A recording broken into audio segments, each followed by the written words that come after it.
Look at her, she doesn't belong here, sneered Cassandra, a white woman dripping with disdain, hurling a chair at Amara.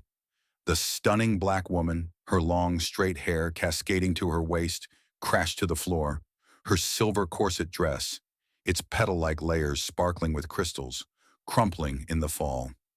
Laughter erupted, slicing through her dignity. They mocked her skin, her grace, her existence.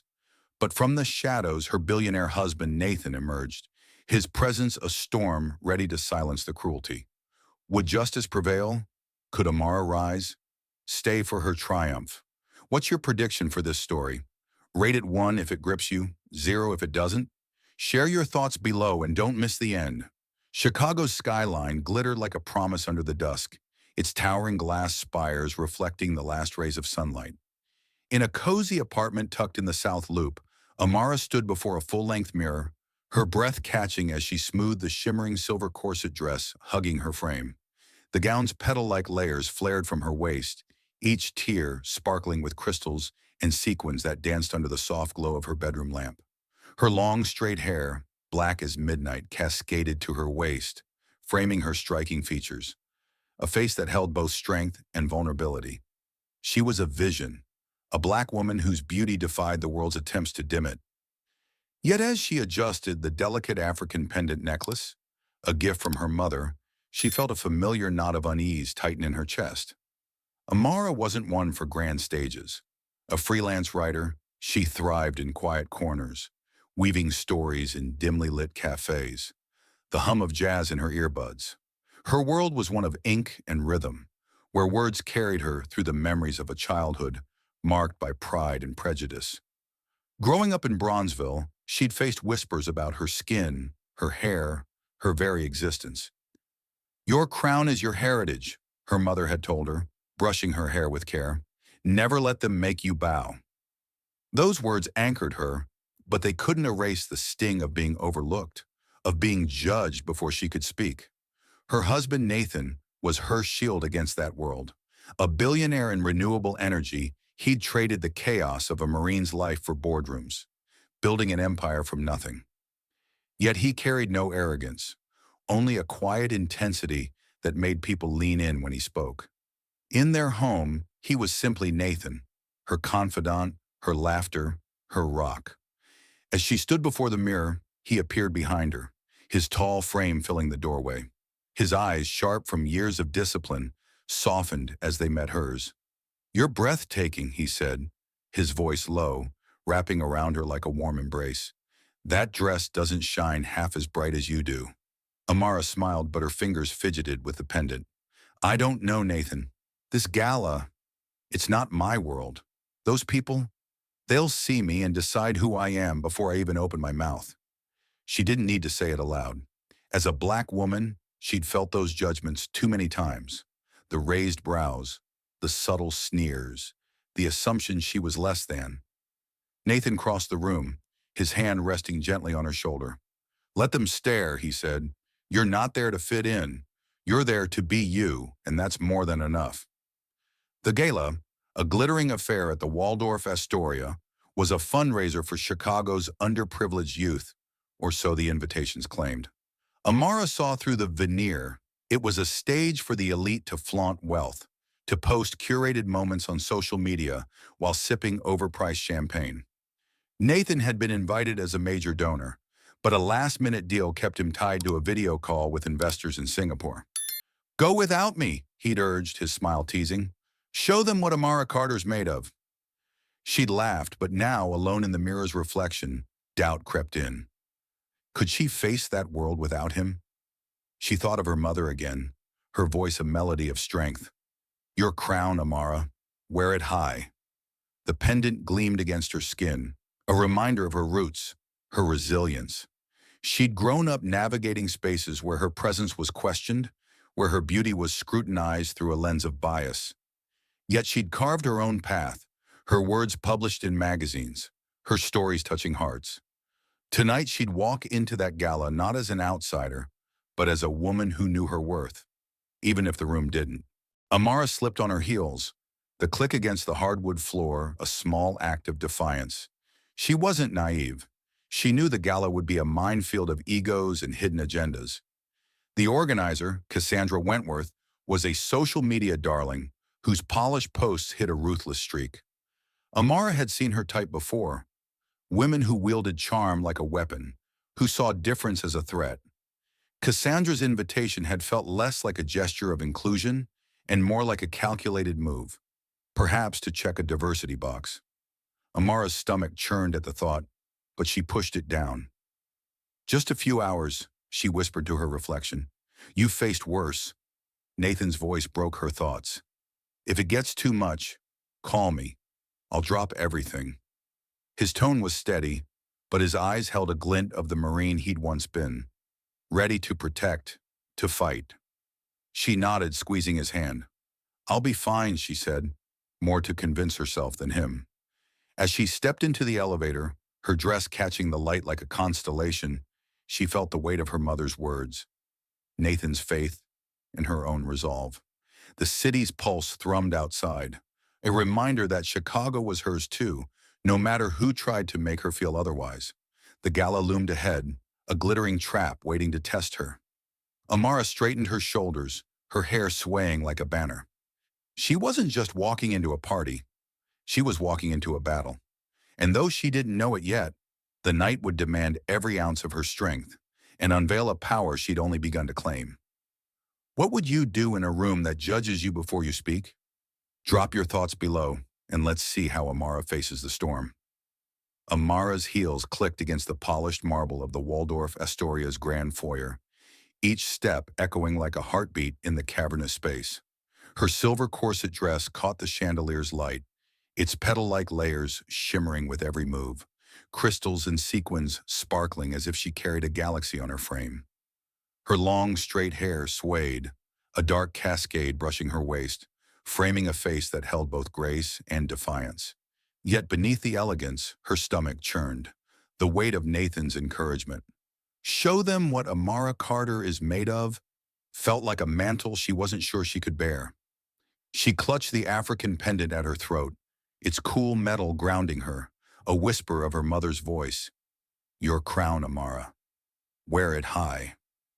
The gala's entrance loomed, a gilded portal to a world that wasn't hers. She paused, her reflection flickering in the glass doors. A black woman, radiant but solitary, stepping into a lion's den. She'd faced rooms like this before, where her presence was questioned, her worth measured by standards that never accounted for her. As a girl in Bronzeville, she'd endured taunts about her skin, her hair, her dreams. Too dark to shine, a classmate had sneered once. But she'd learned to carry herself taller, to let her silence speak louder than their cruelty. Tonight, though, the stakes felt higher. This wasn't a schoolyard. It was a battlefield of wealth and pretense, and she was unarmed except for her resolve. She pushed through the doors, the hum of conversation and clinking glasses enveloping her. The Samsung T5 SSD was a spectacle. Tables draped in ivory silk, centerpieces of orchids, and guests draped in designer gowns and tailored suits. Their laughter was too loud, their smiles too practiced, as they posed for selfies to flood social media with proof of their generosity. Amara's heart raced, her pulse a drumbeat against her ribs. She felt their eyes, some curious, some dismissive, scanning her shimmering dress, her poised posture, her blackness. She straightened, forcing a smile, but the air felt thick with judgment, as if her very existence challenged their curated perfection. Finding a seat near the edge of the room, she hoped to blend into the shadows. Her dress, though, betrayed her, its silver glow drawing glances like moths to a flame. She smoothed the layered skirt, each tier a delicate rebellion against the monochrome elegance around her. A woman nearby, dripping in diamonds, leaned toward her companion. Bold choice, she murmured, her tone laced with condescension.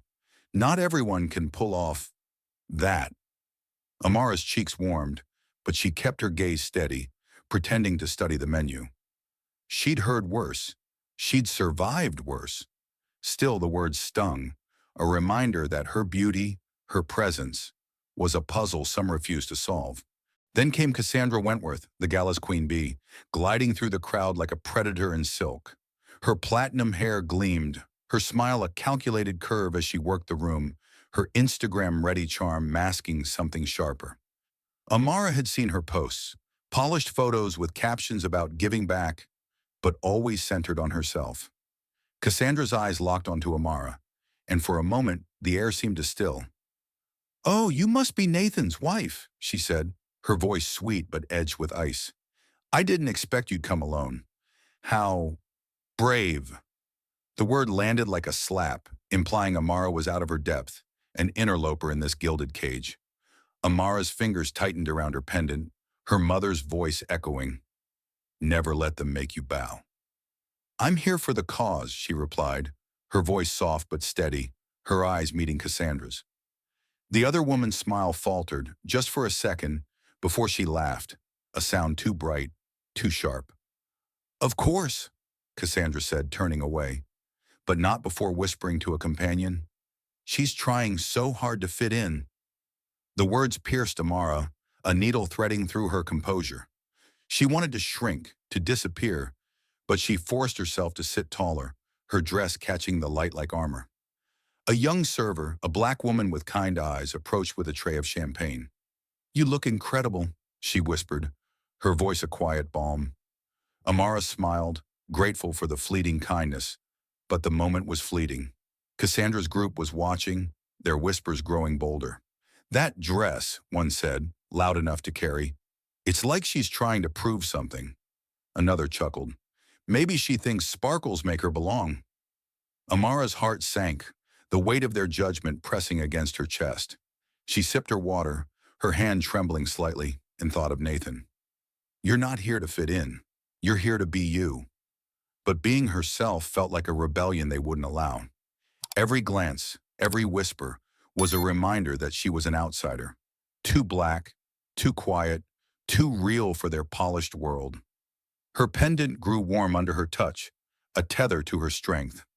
She wasn't here to please them. She was here because she deserved to be. After all, her voice, her story mattered. Yet as the chatter grew louder, the room seemed to close in, and doubt crept into her heart. Could she face this alone? Would her crown be enough to carry her through? Have you ever felt like you didn't belong? Share your story below, and let's see how Amara holds her ground. Amara sat at the edge of the gala's opulent Samsung T5 SSD, her silver corset dress shimmering like a beacon in the sea of muted elegance. The petal-like layers flared around her, each crystal and sequin catching the chandelier's glow, while her long, straight hair cascaded to her waist, a dark river against her radiant skin. Yet the brilliance of her presence only sharpened the sting of the whispers circling her. She clutched the African pendant at her throat, its weight a lifeline to her mother's words. "Your crown, Amara. Wear it high." But the air was thick with judgment, and her heart pounded like a drum, each beat a battle against the urge to flee. The room buzzed with forced laughter and clinking glasses, a masquerade of charity masking the guests' hunger for status. Amara's eyes darted to the faces around her, polished, smiling, but cold. She felt their gazes, not on her beauty, but on her blackness, as if her presence was a puzzle they refused to solve. Her fingers trembled as she reached for her water glass, the cool rim a fleeting anchor. She'd faced this before. Classrooms, boardrooms, streets where her skin marked her as other. But here, in this glittering cage, the scrutiny felt like 1,000 needles pricking her soul.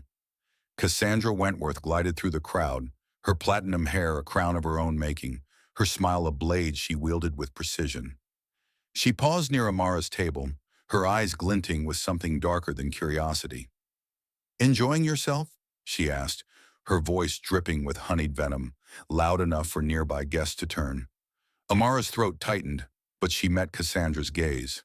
"It's a beautiful event," she said, her tone steady despite the storm inside. Cassandra's lips curled, a predator scenting weakness. "Oh, I'm sure it's overwhelming for you," she replied, the word laced with condescension, as if Amara were a child lost in a world too grand. The table beside Amara erupted in soft giggles, the sound slicing through her composure. A woman in a sleek black gown leaned toward her companion, her voice a stage whisper. "She's trying so hard with that dress. It's almost cute. Another added, probably thinks sparkles make her belong. Amara's cheeks burned, the heat rising like a tide. She wanted to shrink, to let the shadows swallow her, but the pendant against her chest pulsed with memory, her mother's hands braiding her hair, her voice firm. Never let them make you bow. She straightened, her dress catching the light like defiance, but the whispers kept coming, each one a dagger aimed at her heart. Cassandra lingered, her presence a looming shadow. She tilted her head, studying Amara's pendant. That necklace, she said, her voice loud enough to draw more eyes.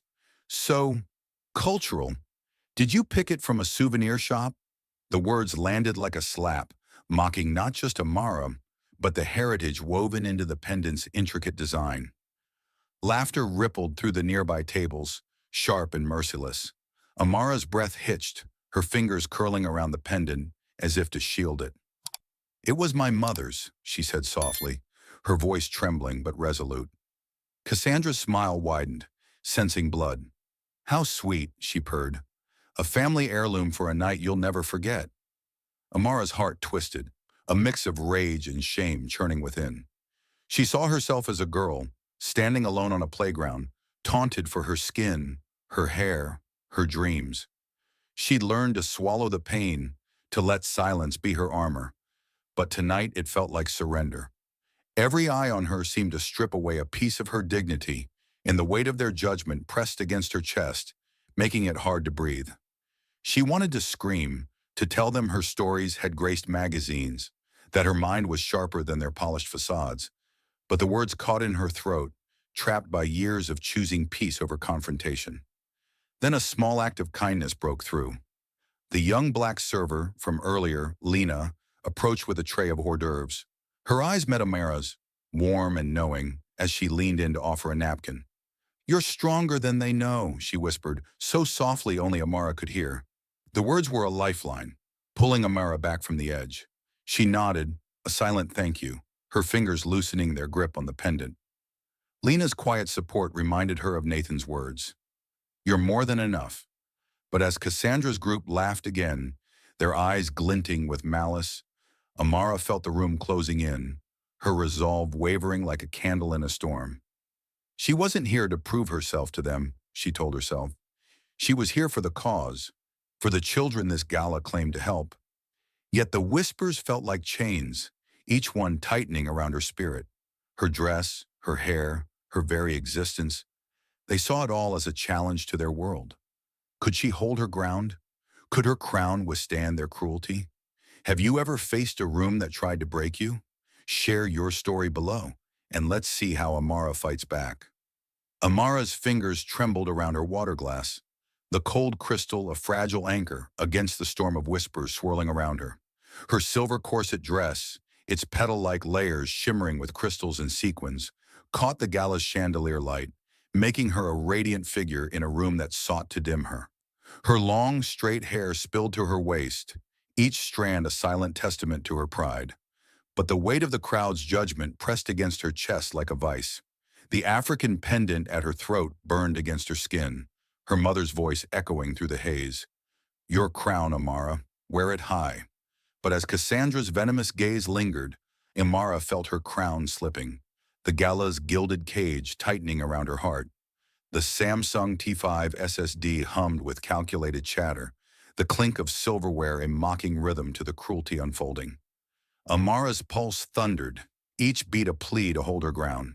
She'd endured the whispers, the sneers about her dress, her necklace, her blackness. But they cut deeper now, each word a splinter embedding in her soul. She wanted to rise, to let her voice, honed by years of writing stories that moved hearts, silence them. But the room's eyes pinned her in place, their scrutiny a chain she couldn't break. She was a black woman in a world that demanded she shrink, and every second she refused felt like defiance paid in pain. Cassandra, her platinum hair gleaming like a blade, circled closer, her smile a mask of malice. She stopped at Amara's table, leaning in with a theatrical sigh. You're still here, she said, loud enough for nearby guests to pause their conversations. I thought you'd have run off by now. This room's a bit Much for someone like you." The words dripped with disdain, her emphasis on someone, a dagger aimed at Amara's skin, her heritage, her existence. Amara's breath caught, her fingers tightening around the pendant. "I'm here for the cause," she said, her voice soft but edged with steel. Cassandra's laugh was sharp, a sound that sliced through the air. "The cause? Oh, honey, you're the charity case here." Laughter erupted from Cassandra's entourage, a chorus of cruelty that echoed across the Samsung T5 SSD. Amara's cheeks burned, the heat a wildfire spreading through her. She wanted to scream, to tell them her words had graced pages read by thousands, that her heart was stronger than their shallow judgments. But shame coiled around her, a serpent whispering she didn't belong. Her eyes stung, but she bit the inside of her cheek, refusing to let tears fall. She was Amara Carter, daughter of a woman who taught her to stand tall, wife of a man who saw her as a star. Yet in this moment, she felt like that girl in Bronzeville, taunted for daring to exist. Then it happened. Cassandra, her eyes glinting with triumph, seized a chair from a nearby table. "Let's make this interesting," she said, her voice a venomous purr. Before Amara could react, Cassandra hurled the chair at her with deliberate force. It struck Amara's side, the impact jarring her from her seat. She crashed to the floor, her silver dress crumpling, its sequins scattering light like fallen stars. Pain shot through her hip, but it was the laughter, loud, unfiltered, vicious, that cut deepest. The crowd roared, some snapping photos, their phones flashing like vultures circling prey. "Now that's a show," a man called, clapping as if Amara's fall was the night's entertainment. Her hands scrambled against the marble floor, her hair spilling around her like a dark halo. The pendant swung free, catching the light, a reminder of her mother's strength. But the humiliation was a tidal wave, drowning her resolve. She saw Cassandra's smirk, the glint of satisfaction in her eyes confirming the act was no accident. "Oops," Cassandra said, her voice mock innocent. "Guess you're not cut out for these seats." The words seared Amara's heart, each syllable a brand marking her as less than. Her vision blurred, not from tears but from the sheer weight of their cruelty. She wanted to vanish, to let the floor swallow her whole, but a spark of rage flickered within, a refusal to let them win. Lena, the server who'd offered kindness before, hesitated nearby, her eyes wide with shock. Amara caught her gaze, a silent plea passing between them. She forced herself to her knees, her dress shimmering defiantly despite the chaos. Her side ached, her pride bled, but she wouldn't break. Not here, not now. She was more than their laughter, more than their hate. Yet as the crowd's jeers grew louder, her heart screamed for Nathan, for the strength she knew he'd bring. Could she rise alone? Would her voice ever be enough? Have you ever been pushed down by cruelty? Share your story below, and let's see how Amara fights through the pain. Amara knelt on the cold marble floor, her silver corset dress crumpled around her like a shattered constellation, its petal-like layers glinting with crystals and sequins, defiant even in ruin. Her long, straight hair spilled to her waist, a dark veil framing her trembling hands as they pressed against the ground. The gala's laughter roared in her ears, a vicious tide that threatened to drown her. Cassandra's mocking "oops" echoed, each syllable a fresh wound, her smirk a blade carving into Amara's pride. The pain in her hip throbbed, but it was the weight of humiliation, targeted, racial, relentless, that crushed her heart. As a black woman, she'd faced scorn before, but this was a public execution of her dignity, and the crowd's flashing phones captured every second of her fall. Her fingers found the African pendant at her throat, its familiar weight a tether to her mother's voice. "Your crown, Amara. Wear it high."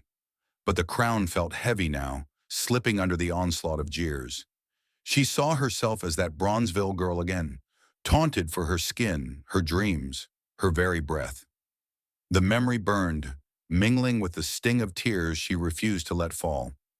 She bit her lip, tasting the sharp edge of her own resolve, and forced herself to rise. Her dress caught the chandelier's light, a fleeting spark of defiance, but the crowd's laughter was a chain pulling her back down. Cassandra stood tall, her platinum hair gleaming, her eyes alight with triumph. "Not cut out for these seats," she'd said, and the words seared Amara's soul, branding her as an outsider. Every gaze in the room felt like a spotlight, exposing her, judging her blackness, her beauty, her existence. She wanted to scream, to let the stories she'd written, stories that had moved thousands, pour out and silence them. But her throat was tight, her voice trapped by years of choosing silence over chaos. Shame coiled around her heart, whispering that she didn't belong, that she never would. Yet beneath it, a spark of rage flickered, a refusal to let this moment define her.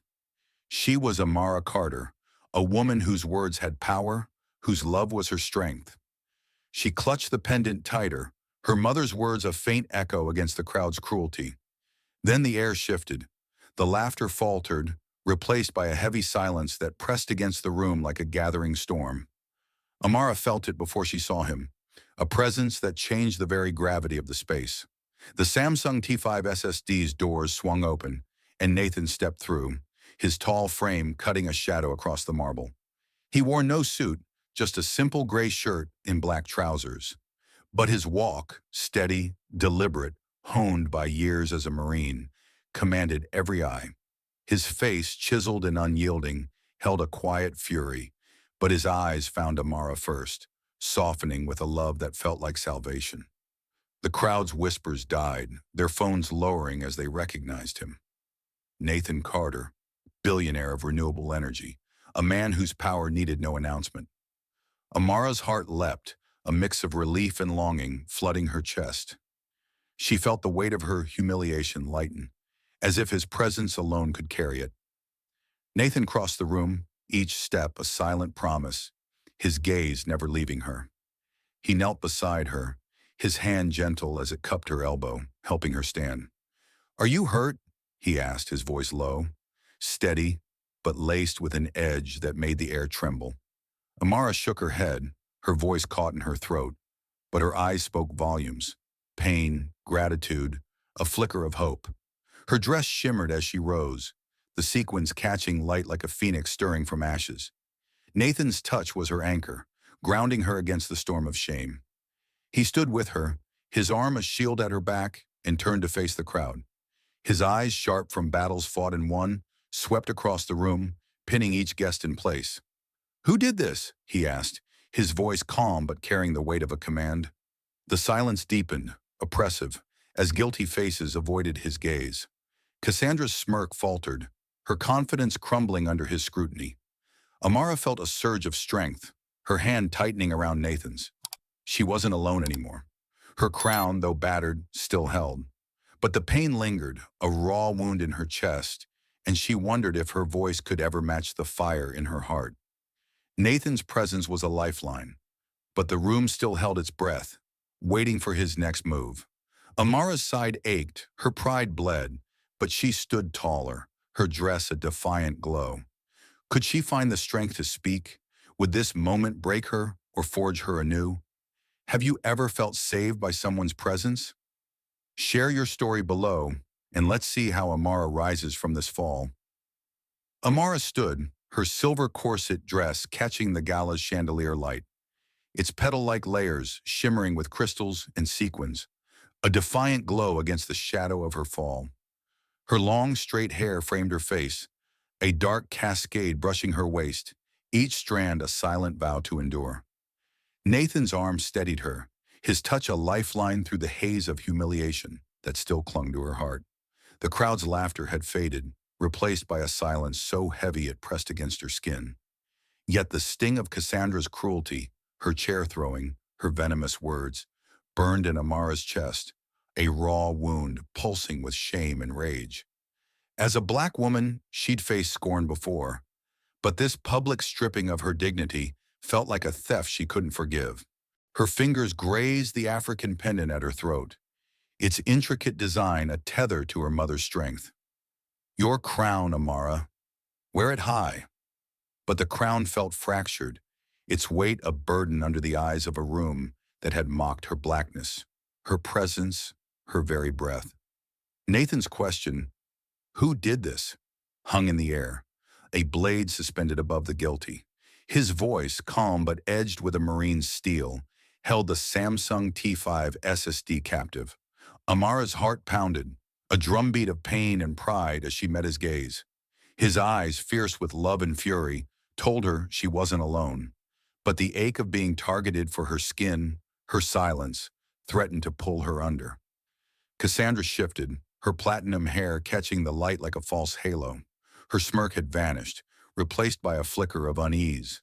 But she rallied, stepping forward with a toss of her head. "It was just a mishap," she said, her voice bright but brittle, a performer clinging to her stage. "No need to make a scene, Mr. Carter. Chairs break, people fall."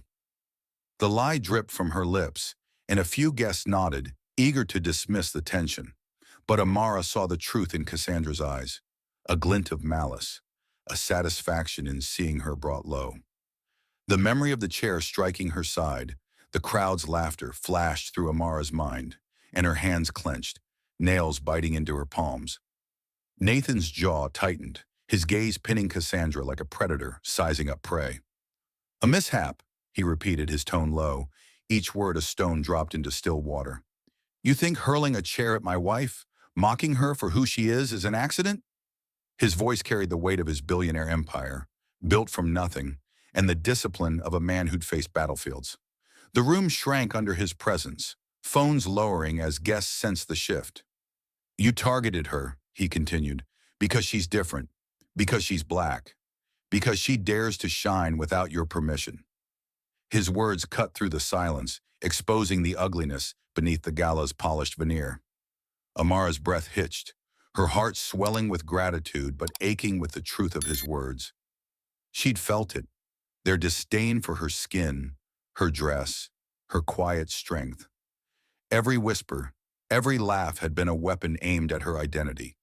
She wanted to speak, to let the stories she'd written, stories that had moved thousands, pour out and drown their cruelty. But fear held her tongue, a lifetime of swallowing pain to avoid conflict. Her side throbbed where the chair had struck, a physical echo of the emotional bruises she carried. Yet Nathan's voice, his unwavering defense, was a spark igniting something within her, a fire that refused to be smothered. Lena, the server who'd offered kindness, stood nearby, her eyes blazing with quiet support. She stepped closer, clutching a tray, and whispered to Amara, "You don't deserve this. You're stronger than they know." The words were a balm, stitching together the frayed edges of Amara's resolve. She straightened, her dress shimmering like armor, and felt Nathan's hand tighten at her back. The crowd watched, some with guilt, others with unease, as Cassandra's confidence wavered. "You're overreacting," she said, her voice faltering. "It was just a joke." But the room's silence betrayed her. No one dared to laugh now. No one was willing to meet Nathan's gaze. Amara's heart raced, a storm of emotions colliding. Shame for her fall, rage at Cassandra's cruelty, and a burgeoning need to reclaim her voice. She thought of her mother, braiding her hair, teaching her to stand tall against a world that tried to shrink her. She thought of Nathan, who saw her as a star, not a shadow.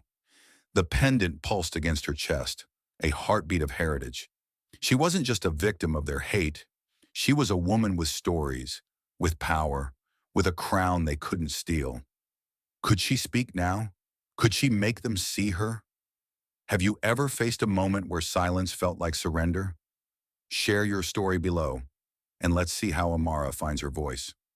Amara stood, her silver corset dress shimmering like a beacon of defiance, its petal-like layers catching the gala's light, crystals and sequins glinting with every trembling breath.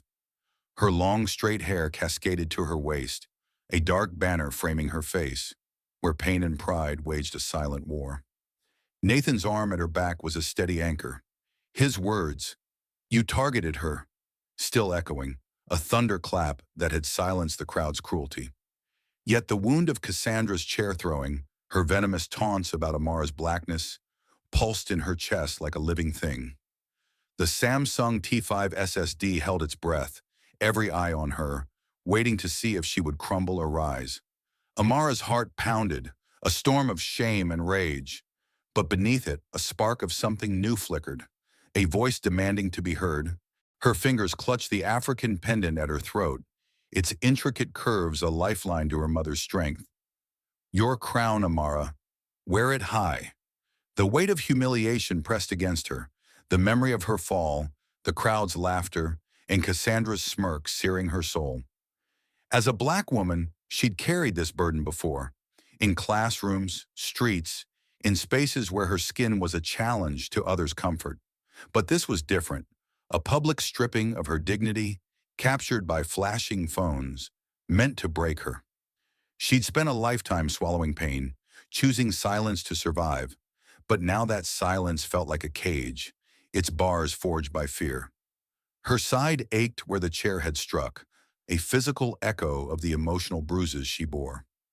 Cassandra stood across the room, her platinum hair no longer a crown but a fading veil, her confidence cracked under Nathan's gaze. It was a joke, she repeated, her voice thin, a desperate plea to reclaim control. But the crowd's silence betrayed her. No one dared to laugh. No one met her eyes. Amara saw the flicker of fear in her, the realization that her cruelty had misfired. Nathan's presence, his billionaire power, and Marine's resolve had shifted the room's gravity, but it was Amara's moment now. She felt his hand tighten, a silent urging. Speak, Amara. You are enough. Her heart raced, fear and fire colliding, as she stepped forward, her dress catching the light like a warrior's armor. I've been silent too long, Amara said, her voice trembling at first, a whisper breaking through years of restraint. The room stilled further, every ear straining to catch her words. You mocked me, she continued, her gaze locking onto Cassandra. Because I'm black. Because I don't chase your spotlight, your approval. You threw that chair to make me small, to make my skin a punchline. Her voice grew steadier, each word a stone cast into the silence, rippling through the crowd. But I am not your joke. I am a writer whose stories have touched thousands. I am a daughter who carries her mother's pride. I am a black woman, and my crown doesn't need your permission to shine. The pendant burned against her chest, a heartbeat of heritage as memories flooded her. Her mother braiding her hair, teaching her to stand tall, her own words published in magazines giving voice to the voiceless. The crowd's eyes, once cruel, now wavered, some with guilt, others with awe. Cassandra's face flushed, her lips parting, but no words came. Amara's voice rose, not loud but piercing, cutting through the room's pretense. You thought you could break me, she said, her eyes never leaving Cassandra's. But all you've done is show the world who you are. My worth isn't in your hands. It never was. Her dress shimmered, its sequins a constellation of her strength, as she stood taller, her hair a dark cascade of defiance. Lena, the server who'd offered kindness, stood nearby, her eyes shining with pride. She nodded, a silent cheer, her presence a reminder of shared strength. A few guests shifted uncomfortably, their earlier laughter now a weight they couldn't shed. One woman who'd giggled at Cassandra's taunts looked down, her face red with shame. Amara felt the shift, the room no longer a cage but a stage. Her heart still ached, the humiliation a raw scar, but speaking had loosened its grip. She wasn't just Nathan's wife, not just a victim of their hate. She was Amara Carter, a woman whose voice could reshape the air. Nathan's eyes met hers, a flicker of pride that warmed her soul, but this moment was hers alone. She took a deep breath, her fingers releasing the pendant, her hands steady now. The fire within her burned brighter, fueled by every slight she'd endured, every whisper she'd overcome. She wasn't broken. She was becoming. Could this voice carry her forward? Could it silence the hate? Have you ever found your strength in a moment of pain? Share your story below, and let's see how Amara's fire burns on. Amara stood tall, her silver corset dress blazing under the gala's chandelier, its petal-like layers shimmering with crystals and sequins, a radiant defiance against the darkness of her humiliation. Her long, straight hair cascaded to her waist, a dark crown framing a face now alight with resolve. The Samsung T5 SSD was silent, the air thick with the echo of her words. My crown doesn't need your permission to shine. Nathan's hand rested lightly on her back, his presence a steady warmth. But it was Amara's voice, born from pain, forged in fire, that held the room captive. As a black woman, she'd faced the crowd's cruelty, Cassandra's chair throwing, and their mocking laughter. But now her heart soared, a phoenix rising from the ashes of shame. The pendant at her throat pulsed with the memory of her mother's strength. Your crown, Amara. Wear it high. The weight of her fall, the sting of racial taunts, still lingered, a dull ache in her chest, but it no longer defined her. She'd spoken, her voice a blade cutting through the gala's pretense, and the room felt different now. Not a cage, but a stage where she stood unbowed. Her eyes, once clouded with doubt, now burned with clarity. She was no longer the girl from Bronzeville who swallowed pain to survive. She was a woman whose words could reshape the world, a writer whose stories carried the weight of her heritage. Cassandra stood frozen, her platinum hair no longer a symbol of dominance, but a wilted veil. Her eyes darted, seeking allies, but the crowd's silence was a judgment of its own. The guests who'd laughed at Amara's fall now averted their gazes, their faces flushed with shame. A woman who'd giggled at Cassandra's taunts clutched her purse, her knuckles white, as if wishing to undo her complicity. Another guest, a man who'd clapped at the spectacle, stared at the floor, his bravado extinguished. Amara felt their discomfort, a quiet victory that soothed the raw edges of her heart. She'd exposed their cruelty, not with anger but with truth, and it was a power they couldn't take. Cassandra's lips parted, her voice a trembling whisper. I didn't mean it like that, she said, her words stumbling, a hollow attempt to salvage her pride.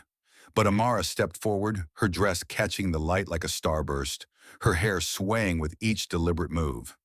You meant every word, every action, she said, her voice steady, resonant, a song of reclaimed strength. You threw that chair to break me, to make my blackness a joke, but you've only broken your own mask. The room held its breath, and Cassandra's face crumpled, her confidence shattered. She looked to her entourage, but they turned away, leaving her alone in the wreckage of her cruelty. Amara's heart swelled, not with vengeance, but with liberation. She thought of her mother braiding her hair under the dim light of their old apartment, whispering tales of ancestors who'd fought to be seen. She thought of Nathan, whose love had always seen her as a star, not a shadow. The pendant against her chest felt lighter now, a symbol not of burden, but of triumph. She'd faced a room that tried to diminish her, and she'd emerged stronger, her voice a beacon for every black woman who'd been told she was less. Her side still ached from the chair's impact, but the pain was a reminder. She'd fallen, but she'd risen. Lena, the server who'd offered quiet support, stood nearby, her eyes glistening with pride. She gave Amara a subtle nod, a shared understanding that spoke of sisterhood, of resilience born from shared struggles. Amara returned the gesture, her heart warmed by the unspoken bond. The crowd's silence was no longer oppressive but reflective, a mirror forcing them to see their own flaws. A few guests began to clap, tentative at first, then stronger, as if recognizing the courage it took to stand tall. Amara didn't need their applause. Her victory was in her voice, in the fire that now burned unquenched within her.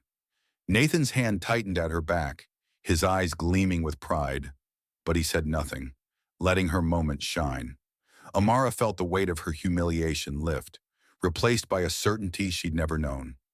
She wasn't just Nathan's wife, not just a writer, not just a black woman.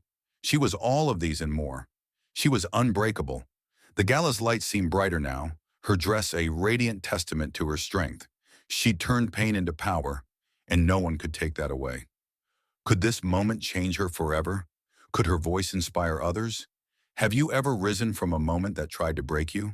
Share your story below, and let's see how Amara's light shines on. Amara's story isn't just hers. It's a spark for anyone who's faced cruelty and found the courage to stand tall. Her voice, her crown, her unyielding spirit remind us that no one can dim our light unless we let them. What did her journey stir in you? Have you ever turned pain into power? Drop your thoughts below, share this story with someone who needs its fire, and rate it 1 if it moved you, zero if it didn't. Thank you for joining us in this tale of triumph. We're grateful for your presence. Stay with us for more stories that lift the heart and ignite the soul. Until next time, keep shining.